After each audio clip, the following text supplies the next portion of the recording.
Was sweet a mouth, hot a belly.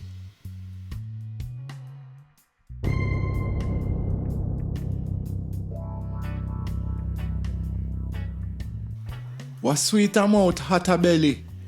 Do you know what that means? It simply means not everything that tastes good is good for you. Now let me break that down. Was sweet a mouth, hot a belly is translated to mean what is sweet in the mouth hurts the stomach. But the term isn't only used to speak about food consumption. It can be applied to many situations. For example, me see you love Rampa Road, you wait. Was sweet a mouth, hot a belly.